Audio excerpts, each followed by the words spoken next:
ಜೈ ಶ್ರೀರಾಮ ಸ್ನೇಹಿತರೆ. ಭಾರತ್ ಮಾತಾ ಕಿ ಜೈ. ಸ್ವಾತಂತ್ರ್ಯೋತ್ಸವದ ಪರವಾಗಿ 2 ಸಾಲುಗಳನ್ನು, ಮನದಾಳದ ಸಾಲುಗಳನ್ನು ಬರೆದಿದ್ದೇನೆ. ದಯವಿಟ್ಟು ಒಮ್ಮೆ ಕೇಳಿ.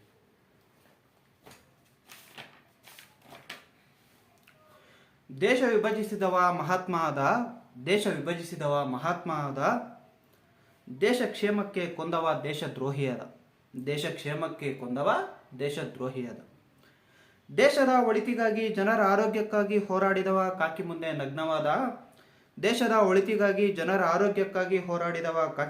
ನಗ್ನವಾದ. ಹಣಕ್ಕಾಗಿ ಜನರ ಆರೋಗ್ಯದ ಜೊತೆ ಆಟವಾಡಿದವ ನಿರಪರಾಧಿಯಾದ. ಭಾರತ್ ಮಾತಾ ಕಿ ಜೈ ಎನ್ನುವವರು ಕೋಮುವಾದಿಗಳಾದರು. ಪಾಕಿಸ್ತಾನಕ್ಕೆ ಜೈ ಎನ್ನುವವರಿಗೆ ಸಹಕಾರ ನೀಡುವವರು ಜನರ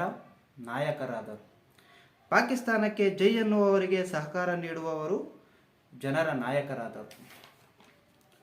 ಪೊಲೀಸ್ ಠಾಣೆಗೆ ಬೆಂಕಿ ಹಚ್ಚಿದವರು ಅಮಾಯಕರಾದರು. ರಾಮ ಮಂದಿರಕ್ಕಾಗಿ ಧ್ವನಿ ಎತ್ತಿದವರು ಅಪರಾಧಿಗಳಾದರು. ದೇಶದ ನಾಗರಿಕ ಬಡವರು ಬಡವರಾಗೇ ಉಳಿದರು. ದೇಶಕ್ಕೆ ನುಸುಳಿ ಬಂದ ರೋಹಿಂಗ್ಯಾಗಳು ಡಬಲ್ ಬೆಡ್ರೂಮ್ ಫ್ಲಾಟ್ಗಳಲ್ಲಿರುವವರು.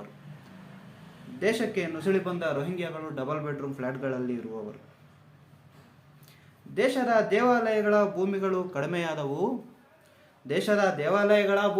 ಕಡಿಮೆಯಾದವು. ದೇಶದ ಅಲ್ಪಸಂಖ್ಯಾತರ ಭೂಮಿಗಳು ಹೆಚ್ಚಿದವು. ಇದೇ ಸಂಪೂರ್ಣ ಸ್ವಾತಂತ್ರ್ಯವಾ? ದೇಶ ವಿರೋಧಿಗಳನ್ನು ನಮ್ಮವರೆಂದರು ಭಾರತ ಮಾತೆಯನ್ನು ಯಾರೆಂದು ಕೇಳುವರು? ಇದೇ ಸಂಪೂರ್ಣ ಸ್ವಾತಂತ್ರ್ಯವಾ? ಎದ್ದೇಳು ಓ ಹಿಂದುವೆ, ಈ ದೇಶ ನಿನ್ನದು. ಭಾರತ್ ಮಾತಾ ಕಿ ಜೈ. ಇನ್ನೊಂದಿಲ್ಲಿ ಸತ್ಯ ಏನು ಅಂದರೆ ಸ್ನೇಹಿತರೆ, ಈ ಸಾಲುಗಳು ಏನಿದೆಯಲ್ಲ ಎಲ್ಲವೂ ಕೂಡ ವಾಸ್ತವ ಘಟನೆಗಳು.